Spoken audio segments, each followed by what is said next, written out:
یاد رکھنا امت کو پوری کو ایک طاقتور آواز بننا پڑے گا.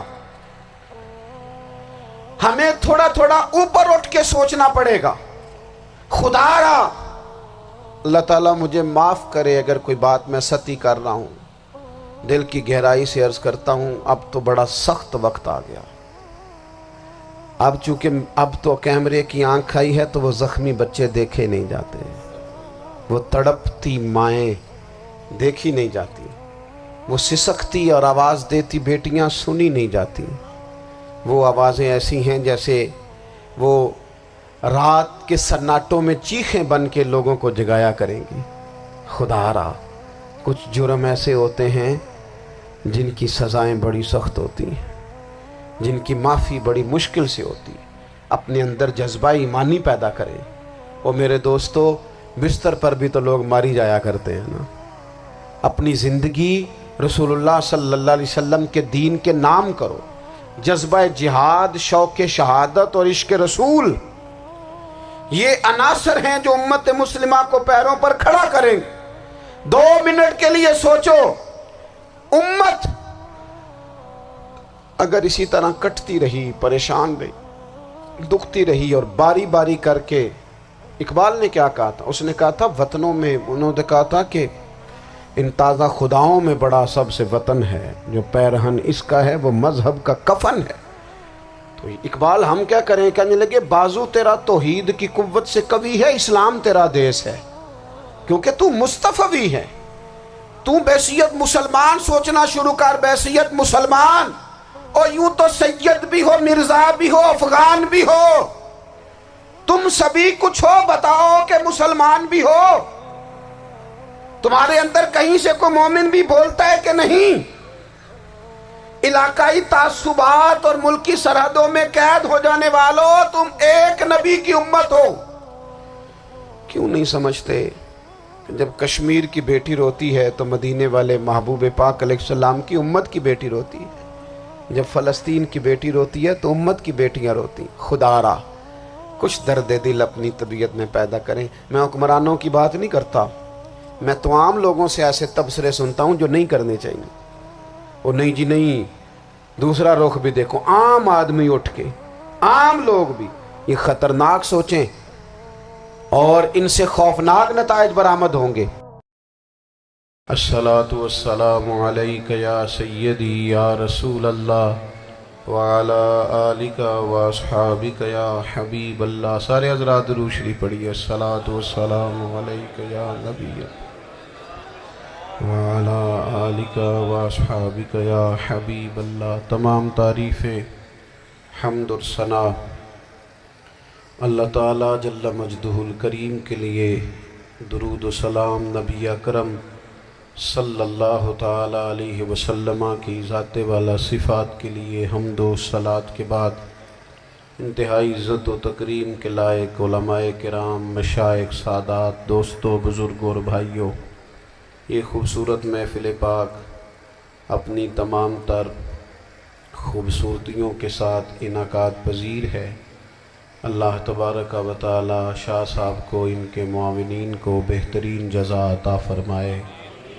میں کچھ زیادہ لمبے سفر سے لوٹا ہوں, میری طبیعت بھی کچھ دنوں سے علیل ہے, لیکن یہ محبت کا معاملہ تھا. زیادہ لمبی چوڑی بات تو نہیں کر سکوں گا, حاضری کے لیے حاضر ہوا ہوں. سب سے پہلے تو یہ عرض کروں گا, جہاں دوست زیادہ ہوتے ہیں وہاں رائے بھی زیادہ ہوتی ہے. تو وہ یہ ہوتا ہے کہ بعض اوقات مجھے تو بعض محافل میں یہ بھی سمجھ نہیں آتی کہ بیسیکلی کمانڈر ان چیف ہے کون, بات کس کی ماننی. تو وہ زیادہ مختلف رائے ہونے کی وجہ سے بعض اوقات, لیکن یہ محبت کی بات ہی ہے, پیار کی بات. چیزوں کو اپنے دل پر نہ سوار کیا کریں. جن لوگوں کی منزل ہوتی ہے نا کوئی, بس کریں جی بول کے نہ ٹھیک کرائیں. اب جو بیٹھ سکتا ہے اسے بیٹھنے دیں. یہ جو دوست بول کر دوستوں کو چپ کرا رہے ہیں, یہ مہربانی کریں جی, اب تو عشاء کا وقت قریب ہے, بس چھوڑ دیں دوستوں. عزیز دوستو, جن لوگوں کی منزل ہوتی ہے نا, جو لوگ طے کر لیتے ہیں ہم نے کہیں پہنچنا ہے, تو پھر سفر جب کرتے ہیں نا، ہم طے کرتے ہیں کہ آج مجھے فیصل آباد، لاہور کسی جگہ جانا ہے، تو پھر رستے میں یہ تھوڑی دیکھا جاتا ہے کہ سپیڈ بریکر کتنے آئے، یہ تھوڑی دیکھیں گے کہ راہ کے اندر چنگچی رکشے، گاڑیاں اور باقی چیزیں کتنی آئیں۔ سفر کا تعین کریں اور سفر شروع کرتے رہیں۔ بس میلاد کی محافل میں اور خوبصورت جگہوں میں کوئی تلخی والا بعض اوقات کام ہو بھی جائے تو تلخ ہونا نہیں، لینا مزہ ہی ہے۔ سمجھ میں آئی بات؟ اللہ تعالیٰ آپ کو خوش رکھے، اس کا بھی لطف ہی حاصل کرنا ہے اللہ کے فضل سے۔ دنیا میں پریشان وہ بندہ ہوتا ہے جو ذہنی طور پر، نفسیاتی طور پر الجھ جاتا ہے۔ آپ نے الجھنا نہیں، محبت سے بیٹھنا ہے۔ چند ایک باتیں عرض کرنی ہیں، اس بات میں کوئی شک نہیں، ایکو ذرا کم کر دینی، اس میں کوئی شک نہیں کہ ایمان نام ہے حضور کی محبت کا۔ محبت مصطفیٰ کریم صلی اللہ تعالی علیہ وسلم ایمان کی جان ہے،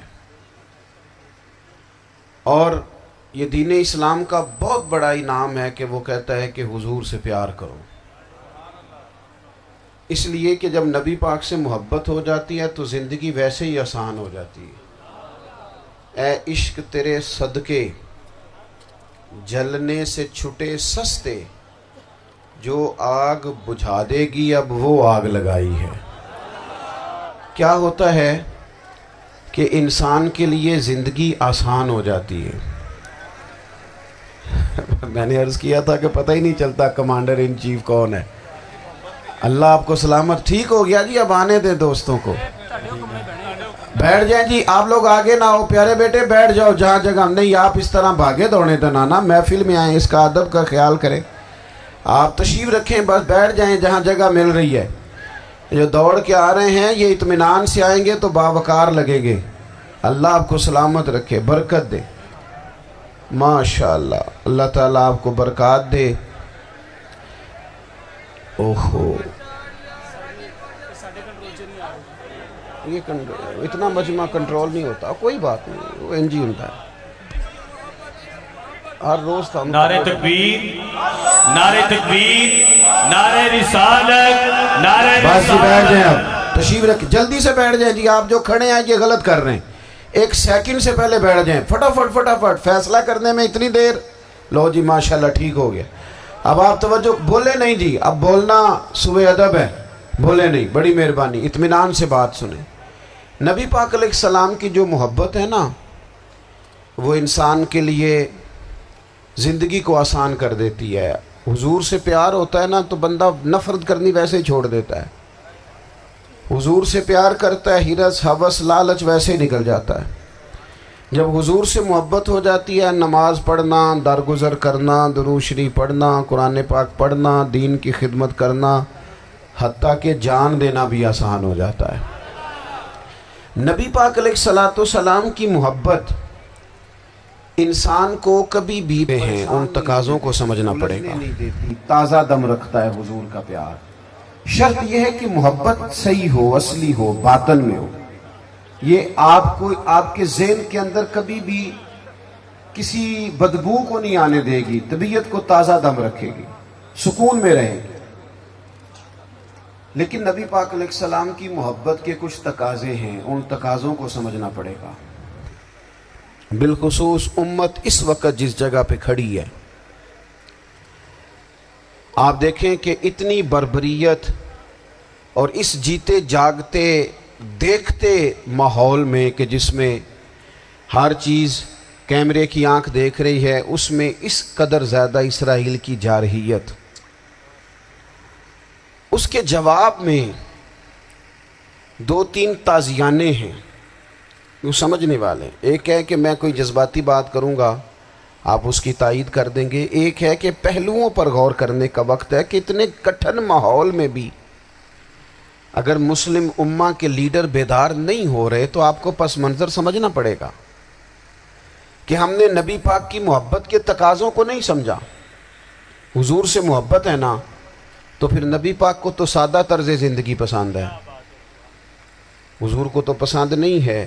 اللہ کے محبوب نے تو دعا مانگ کے فقیری لی اللہ تعالیٰ سے۔ آپ کو پتہ ہے جب بندہ بہت زیادہ آسانیوں میں چلا جاتا ہے، بہت زیادہ اس کے پاس سہولیات ہو جاتی ہے، اس کا مرنے کو دل نہیں کرتا۔ خود نبی پاک علیہ السلام نے فرمایا قیامت کے قریب کافر تم پر جھپٹیں گے جس طرح بھوکے لوگ کھانے پر جھپٹتے ہیں۔ حضور کیوں، ہم تھوڑے ہوں گے؟ فرمایا نہیں، تمہیں دنیا سے محبت ہو جائے گی اور موت تمہیں بری لگے گی۔ اتنے بڑے بڑے بنگلے، عالی شان محلات، کس کا چھوڑ کے مرنے کو جی چاہتا ہے معاذ اللہ۔ نبی پاک کی محبت کا تقاضا سمجھو، ایسا نہیں کہ وہاں دولت آئی نہیں۔ حضور تو فرماتے ہیں کہ اللہ نے خزانوں کی کنجیاں میرے ہاتھ میں رکھ دی ہیں، لیکن میں نے عرض کیا مالک ایک وقت روٹی دینا اور ایک وقت کا فاقہ دینا۔ کنجیاں خزانوں کی اللہ نے دی۔ جب تک آپ اپنا طرز زندگی، یہ جو بہت دنیا کا پیار ہے نا، بہت زیادہ مرنے کی ہرس، یہ بہت زیادہ جینے کی ہرس تو اللہ تعالیٰ نے قرآن پاک میں یہودیوں کا طریقہ بیان کیا کہ وہ کبھی مرنے کی تمنا نہیں کریں گے کیونکہ جینے کی ہرس رکھتے ہیں۔ نبی پاک علیہ السلام کے غلاموں، طرز زندگی جب تک سادہ نہیں ہوتا اور جب تک یہ دنیا کے جھمیلوں سے کسی کو دولت دے کر پیچھے کر دیا جاتا ہے، کسی کو عہدہ دے کر چپ کرا دیا جاتا ہے، کسی کو اقتدار دے کر چپ کرا دیا جاتا ہے، رسول اللہ صلی اللہ علیہ وسلم کے سچے غلام، انہیں ایک بات کی سمجھ آ گئی تھی کہ ہمیں ہمارے رب نے کہا ہے قُلْ إِن كُنْتُمْ تُحِبُّونَ اللَّهَ فَاتَّبِعُونِي يُحْبِبْكُمُ اللَّهُ۔ اے محبوب آپ ان سے فرما دیں اگر رب سے محبت کرنا چاہتے ہیں تو آپ کی پیروی کریں، اللہ خود ان سے محبت فرمائے گا۔ جب رب بھی ان کا ہو جائے گا، جب رب بھی ان کا کی محمد سے وفاتوں نے تو ہم، یہ جہاں چیز ہے کیا، یہ لوح و قلم تیرے ہیں، اس کا کیا مطلب ہوا؟ لوح و قلم، قلم لکھتی ہے نا تقدیریں، مقدر فیصلے، تو لوح و قلم تیرے ہیں، اس کا مطلب یہ ہے کہ پھر رب کریم تیرے اوپر فضل کرے گا، اور وہ جن فیصلوں کی امت کو دیانت سے چاہت ہے اللہ اپنے فضل سے وہ فیصلے فرمائے گا۔ جب تک زندگی حضور کی غلامی کی طرف نہیں جاتی وہ اللہ تعالیٰ کی تائید نہیں پاتی۔ حضرت عبداللہ ابن حذافہ رضی اللہ تعالیٰ عنہ کو رومیوں نے قید کر لیا تھا، اور جب رومی آپ کو قید کر رہے تھے، پکڑ رہے تھے، جنگ میں کچھ موڑ ایسا آ گیا کہ بظاہر مسلمانوں کے قدم پیچھے ہٹ رہے تھے، تو 1000 آدمی نے، 100 آدمی نے مل کے آپ کے گرد گھیرا ڈالا اور بڑی مشکل سے آپ کو گرفتار کیا۔ جب بادشاہ کے سامنے لے گئے نا تو بادشاہ سے اس کا سپہ سالار کہنے لگا کہ بندہ ضائع کرنے والا نہیں، یہ بات سمجھیں آپ، ہماری طبیعت کے مطابق جو بندہ پورا نہیں اترتا ہم ضائع کر دیتے ہیں۔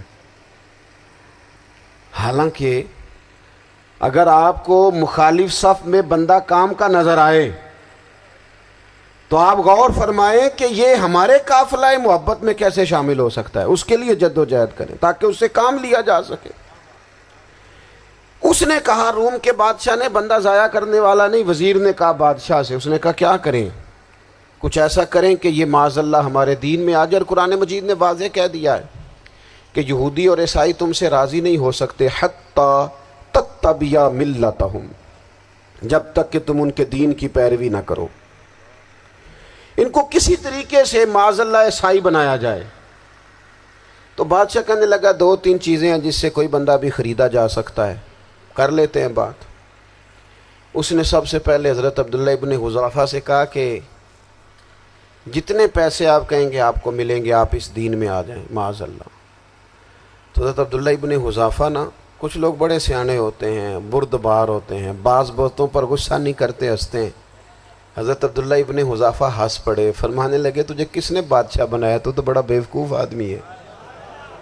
اس نے کہا کیا مطلب؟ فرمانے لگے نادان، میں تو تلوار لے کے میدان میں آیا ہوں، مجھے دولت کمانی ہوتی میں تجارت کرتا، میں تجارت نہیں کر رہا، میں تو شہادت کے لیے نکلا ہوا ہوں، اور تو مجھے کہہ رہا ہے پیسے لے لے، کو عقل کی بات کر۔ اس نے دوسری بات کی، اس نے کہا کہ میں بادشاہ ہوں، میرے نیچے جتنے بھی عہدے ہیں، وزیر، مشیر، وزیر خزانہ، جو آپ عہدہ کہیں گے آپ کو دے دیا جائے گا، آپ اس طرف آ جائیں۔ تو حضرت عبداللہ ابن حذافہ کہنے لگے پھر کہتا ہوں تو بڑا نادان ہے۔ فرمانے لگے میں حضور کا صحابی ہوں، اور صحابی ہونے سے بڑا عہدہ دنیا میں ہے ہی کوئی نہیں۔ صحابہ وہ صحابہ جن کی ہر صبح عید ہوتی تھی، خدا کا قرب حاصل تھا، نبی کی دید ہوتی تھی۔ کہا تو مجھے لالچ دے رہا ہے۔ اب انہوں نے ایک نئی چال چلی۔ وزیر کہنے لگا کہ میں ایک اور طرح سے معاذ اللہ کوشش کرتا ہوں پگھلا دینے کی۔ آپ اندر کمرے میں قید تھے تو وہاں ایک خاتون کو بنا سنوار کر بھیج دیا گیا۔ دوستو یاد رکھنا، تگڑا اور مضبوط جوان پتہ کون ہوتا ہے؟ جس کی نظریں پوری طرح اس کے کنٹرول میں ہوں۔ یہ علامت جوانی ہے۔ جس آدمی کا پوری طرح، دو لوگ دنیا میں کبھی کوئی کارنامہ سر انجام نہیں دے سکتے، ایک جو حرام کھاتا ہو، ایک جس کی نظر ناپاک ہو۔ محمد بن قاسم جب یہاں آئے تھے نا تو ایک دن بڑے پریشان تھے، تو ایک بزرگ کہنے لگے آپ کیوں پریشان ہیں؟ کہنے لگے راجہ دہر سے مقابلہ ہے اور ہماری فوج تو سندھ کے رستے بھی نہیں جانتی، زبان بھی نہیں جانتی، لڑیں گے کیسے؟ 2-4 دن کے بعد ان بزرگوں کی دوبارہ محمد بن قاسم سے ملاقات ہوئی تو بڑے خوش تھے۔ کہا اب آپ کیوں خوش ہیں؟ کہنے لگے وہ میرا مقابلہ نہیں کر سکتا، میں نے تحقیق کر لی ہے۔ کہا کیوں؟ کہنے لگے نظر کا گندہ ہے، اور جو نظر کے گندے ہوتے ہیں وہ میدانوں میں ٹھہرا نہیں کرتے۔ میدان کے لیے نکلنے کے لیے پاک جوانی کی ضرورت ہوتی، تطہیر مزاج ہونا ضروری ہوتا ہے، پاکیزہ افکار اور سچی اور سچی ستھری سوچوں کا ہونا ضروری ہوتا ہے۔ اس لیے فرمایا کہ میرا مقابلہ نہیں کر سکتا۔ حضرت عبداللہ ابن حذافہ کمرے میں تھے تو وزیر کی بیٹی اندر سجی سنوری پہنچ گئی۔ جیسے ہی آپ نے اس کفر کی چال کو دیکھا تو تیمم کر کے نفل شروع کیے۔ وہ ساری رات بیٹھی رہی، رب کا بندہ ساری رات عبادت کرتا رہا۔ عبادت بڑا سہارا ہے، مصلی بڑا سہارا ہے اللہ کے بندوں۔ صبح دروازہ کھولا، وزیر نے اپنی بچی سے پوچھنا چاہتا تھا رزلٹ کیا نکلا، تو وہ کہنے لگی پیچھے ہٹ جا، اب تیرا میرا تعلق کوئی نہیں، میں نے نبی پاک کا کلمہ پڑھ لیا۔ اس نے کہا میں نے بھی زمانہ دیکھا ہے، پر یہ کیا لوگ ہیں، کستوری کے بنے ہوئے، سندل سے دھلے ہوئے، کہ میں ساری رات کمرے میں رہی اور 100 اور 1000 آدمی جس جوان کا مقابلہ نہ کر سکے، اتنا طاقتور جوان کمرے میں رہا اور اس نے نظر اٹھا کے نہ دیکھا۔ او کچا رنگ للاری والا جڑا چڑھدا تے لیندا رہندا ہے، اے عشق تیرے دا رنگ محمد چڑھیا پھر نہیں لیندا۔ میں کہا ایک دفعہ نظر اٹھا کے نہیں دیکھا، کمال ہو گئی۔ اتنے بڑے لوگ، اتنی بڑی سعادت مندی، فیروز بختی، معاملہ فہمی حد ہو گئی۔ اللہ اکبر۔ دوستو بادشاہ جب پوری طرح ہار گیا نا، اس نے کہا مار دو۔ تیل گرم کیا ایک کڑاہی میں، اور جب آپ کو اس میں ڈالنے لگے تو آپ کی آنکھوں میں آنسو آ گئے۔ بادشاہ کا خیال ہوا شاید نرم ہو گئے ہیں، کہنے لگا روئے کیوں؟ فرمانے لگے سوچتا ہوں جان ہی ایک ہے، کتنا مزہ ہے اس کی راہ میں جان دینے کا، کتنی لذت ہے اس کے نام پر مرنے میں، کتنا لطف ہے۔ جے تو چڑھیا اتے دار بھی نہیں تے جے تو وکیا عشق بازار بھی نہیں، تے ایڈا سستا سودا پیار بھی نہیں، تے ایڈا سستا لبدا یار بھی نہیں۔ کئی جنگل گانے پیندے نہیں، کئی دوزخ لنگنے پیندے نہیں، جے وہ اس ملوں بھی مل جاوے ایدوں سستا ہور بپار بھی نہیں۔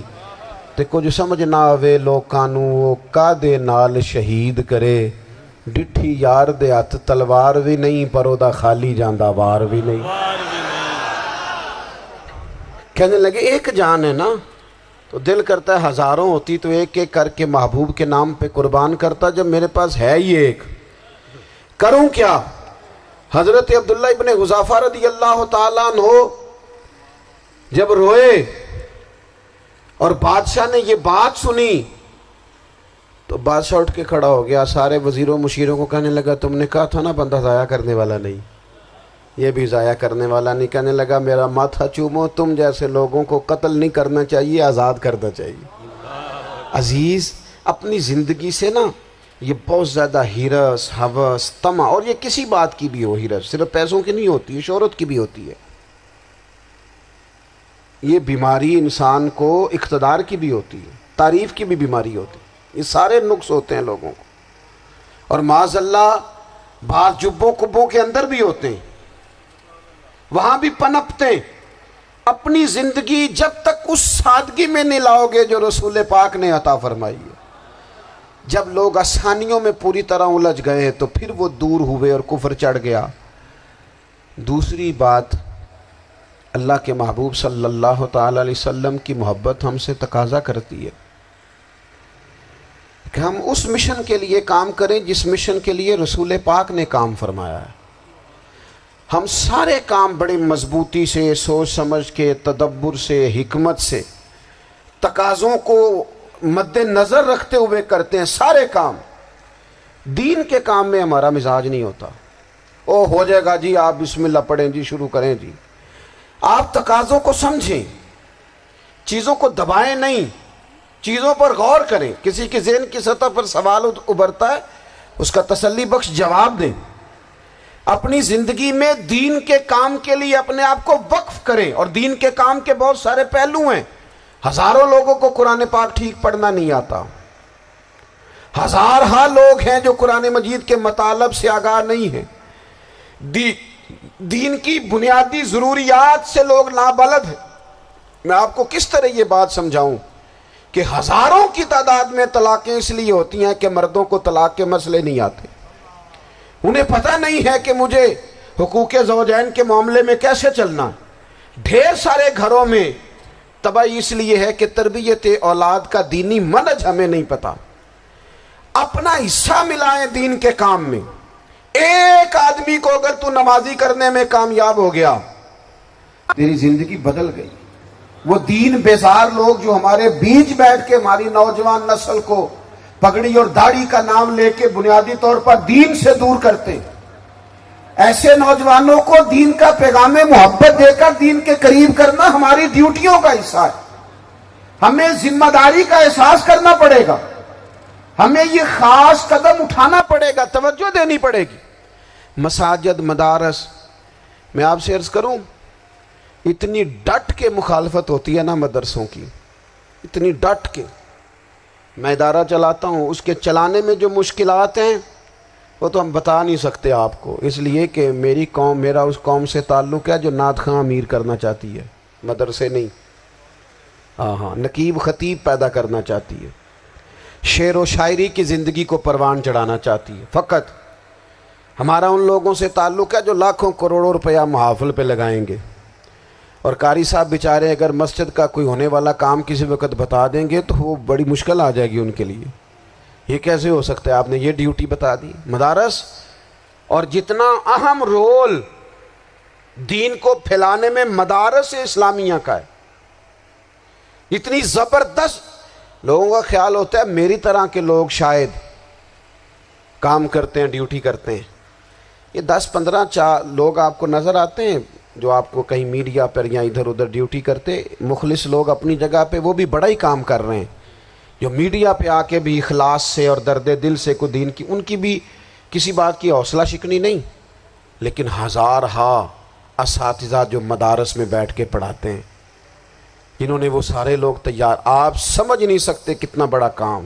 حفظ کا استاد جو ہوتا ہے نا، اس کی ڈیوٹی 24 گھنٹے ہوتی ہے، فجر سے پہلے، اور اس نے بچوں کو اٹھانا ہے۔ تنخواہ تو ہم انہیں دینا نہیں نہ چاہتے جی، تنخواہ نہیں دئی دی انہوں نے، ہمیں مولوی امیر نہ ہو جانا، مولوی نو تے سوٹ بھی 27ویں والی رات دے ہے تاکہ کدھر سوان کے عید والے دن پا نہ لوے، چونکہ 27ویں تو بات تے درزی پھڑتا ہی کوئی نہیں، کیوں حضرت ایسے ہی ہے نا، اس وقت تو نہیں نہ لیتا. تو ہم چاہتے ہیں مولوی ہماری مرضی کے ہماری طرح کا سوٹ نہ پہن لے.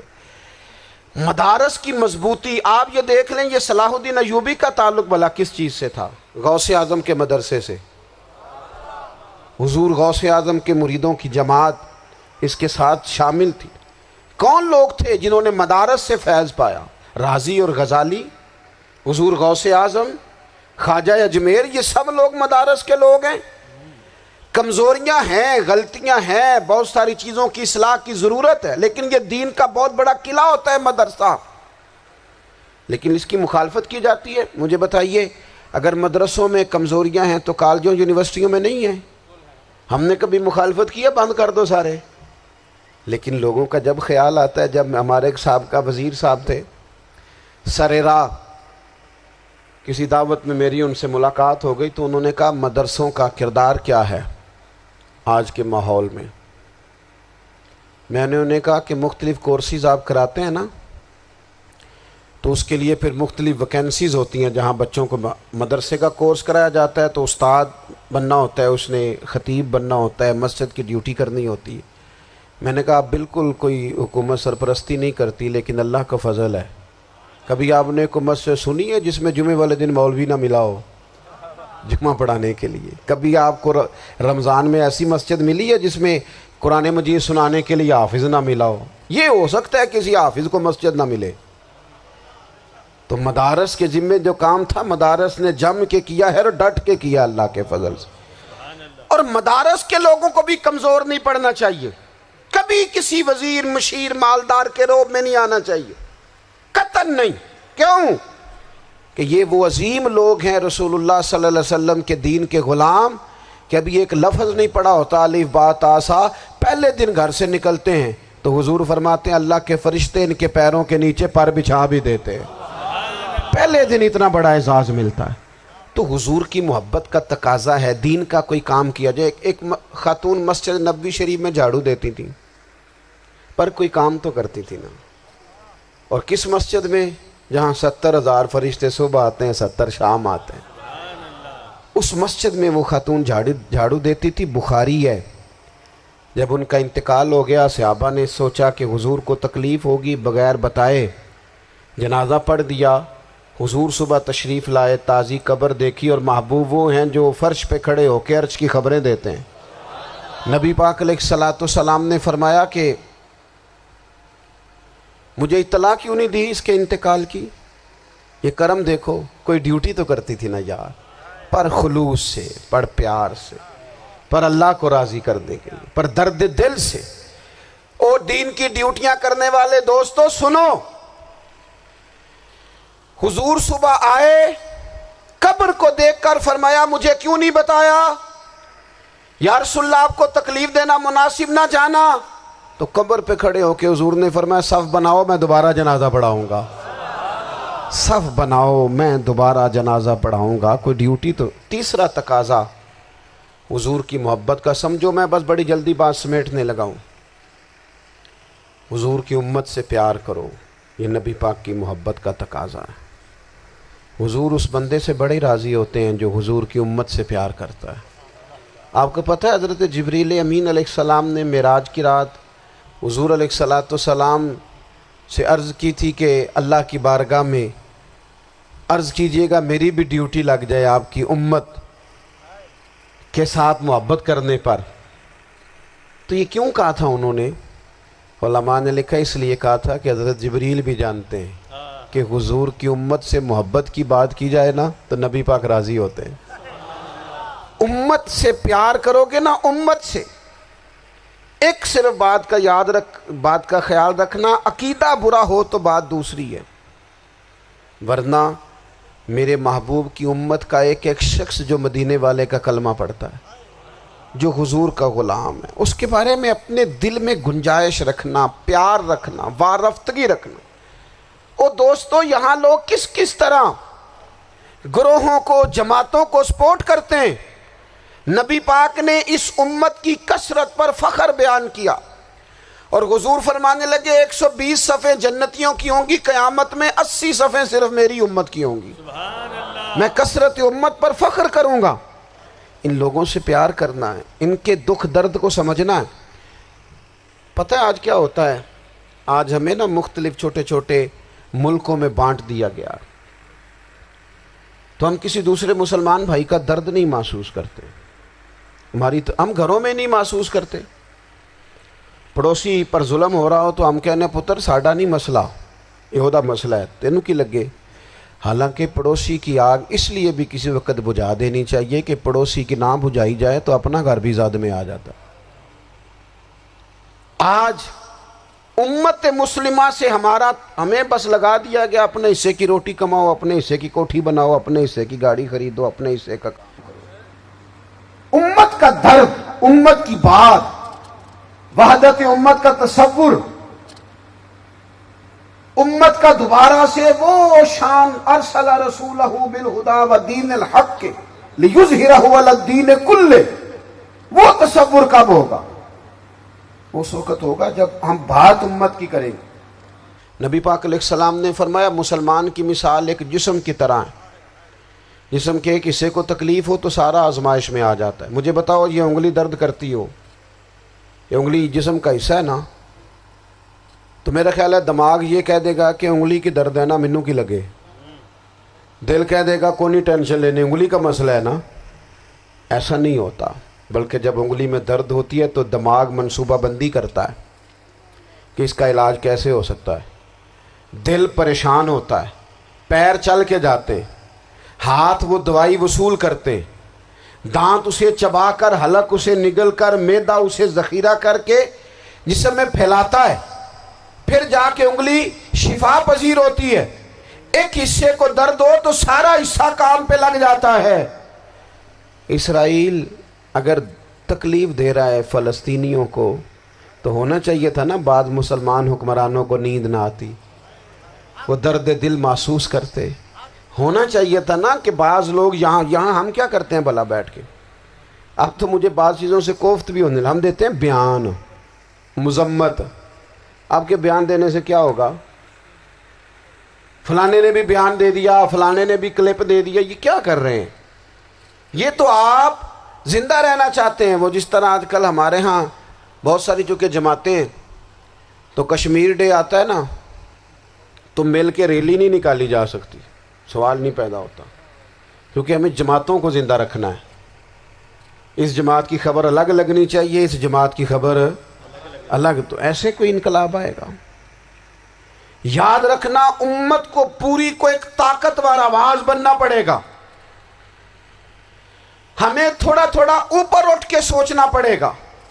خدا را اللہ تعالیٰ مجھے معاف کرے اگر کوئی بات میں ستی کر رہا ہوں، دل کی گہرائی سے عرض کرتا ہوں اب تو بڑا سخت وقت آ گیا، اب چونکہ اب تو کیمرے کی آنکھ آئی ہے تو وہ زخمی بچے دیکھے نہیں جاتے، وہ تڑپتی مائیں دیکھی نہیں جاتی، وہ سسکتی اور آواز دیتی بیٹیاں سنی نہیں جاتی، وہ آوازیں ایسی ہیں جیسے وہ رات کے سناٹوں میں چیخیں بن کے لوگوں کو جگایا کریں گی۔ خدا را کچھ جرم ایسے ہوتے ہیں جن کی سزائیں بڑی سخت ہوتی ہیں، جن کی معافی بڑی مشکل سے ہوتی، اپنے اندر جذبہ ایمانی پیدا کریں۔ اور میرے دوستو بستر پر بھی تو لوگ ماری جایا کرتے ہیں نا، اپنی زندگی رسول اللہ صلی اللہ علیہ وسلم کے دین کے نام کرو، جذبہ جہاد، شوق شہادت اور عشق رسول، یہ عناصر ہیں جو امت مسلمہ کو پیروں پر کھڑا کریں۔ 2 منٹ کے لیے سوچو، امت اگر اسی طرح کٹتی رہی، پریشان رہی، دکھتی رہی اور باری باری کر کے، اقبال نے کیا کہا تھا؟ اس نے کہا تھا وطنوں میں، انہوں نے کہا تھا کہ ان تازہ خداؤں میں بڑا سب سے وطن ہے، جو پیرہن اس کا ہے وہ مذہب کا کفن ہے۔ تو اقبال ہم کیا کریں؟ کہنے لگے بازو تیرا توحید کی قوت سے قوی ہے، اسلام تیرا دیس ہے، کیونکہ تو مصطفی ہے، تو بحیثیت مسلمان سوچنا شروع کر، بحیثیت مسلمان، اور یوں تو سید بھی ہو، مرزا بھی ہو، افغان بھی ہو، تم سبھی کچھ ہو، بتاؤ کہ مسلمان بھی ہو، تمہارے اندر کہیں سے کوئی مومن بھی بولتا ہے کہ نہیں؟ علاقائی تعصبات اور ملکی سرحدوں میں قید ہو جانے والوں، تم ایک نبی کی امت ہو۔ کیوں نہیں سمجھتے جب کشمیر کی بیٹی روتی ہے تو مدینے والے محبوب پاک علیہ السلام کی امت کی بیٹی روتی ہے، جب فلسطین کی بیٹی روتی ہے تو امت کی بیٹیاں روتی ہیں۔ خدا را کچھ درد دل اپنی طبیعت میں پیدا کریں۔ میں حکمرانوں کی بات نہیں کرتا، میں تو عام لوگوں سے ایسے تبصرے سنتا ہوں جو نہیں کرنے چاہیے۔ وہ نہیں جی نہیں، دوسرا رخ بھی دیکھو، عام آدمی اٹھ کے، عام لوگ بھی یہ خطرناک سوچیں اور ان سے خوفناک نتائج برآمد ہوں گے۔ تو 3 باتیں میں نے آپ کی خدمت میں عرض کی ہیں۔ ایک تو کوشش کریں اپنی زندگی کے اندر کہ زندگی کو سادہ کریں، پیسہ ضرور کمائیں لیکن پیسے سے پیار نہ کرو، پیار تو مدینے والے رسول سے کرنا۔ دولتیں، ہرس، ہوس، طمع، ان سے باہر آؤ۔ اور دوسری گزارش آپ کی خدمت میں یہ عرض کی ہے، کچھ نہ کچھ دین کا کام، اور اس میں بھی شہرتوں سے بچتے ہوئے، تصویروں سے بچتے ہوئے۔ میں ہر محفل میں شاید کہتا ہوں میری فوٹو آ رہی ہے اور لائیو آ رہا ہے اور فلاں ہو رہا ہے، لیکن اس محفل کا خوبصورت انسان وہ ہے جو سب سے پیچھے بیٹھا ہے، وہ کسی فوٹو کے لیے نہیں آیا۔ اور میں ڈھیر سارے لوگ دیکھ رہا ہوں، یہ جو آگے بیٹھ جاتے ہیں بعض اوقات 5، 7، 10 لوگ، یہ بڑی تصویر سازی کرتے ہیں، لیکن جو پیچھے بیٹھے ہوتے ہیں ان کی کوئی فوٹو نہیں آتی۔ اور میں نے بہت سارے لوگوں کو دیکھا ہے کبھی موبائل کو ہاتھ بھی نہیں لگاتے، لیکن جن کے لیے آئے ہیں انہیں تو پتہ ہے نا کون کون آیا ہے۔ اور کچھ دین کے لیے کریں۔ اور تیسری گزارش آپ کی خدمت میں یہ ہے کہ امت بن کر بھی ضرور سوچیں اور امت کے دکھوں کا مداوع بھی کریں اور امت مسلمہ کا درد بھی اپنے سینے میں ضرور محسوس کریں۔ اللہ تعالی ہماری اس بزم کو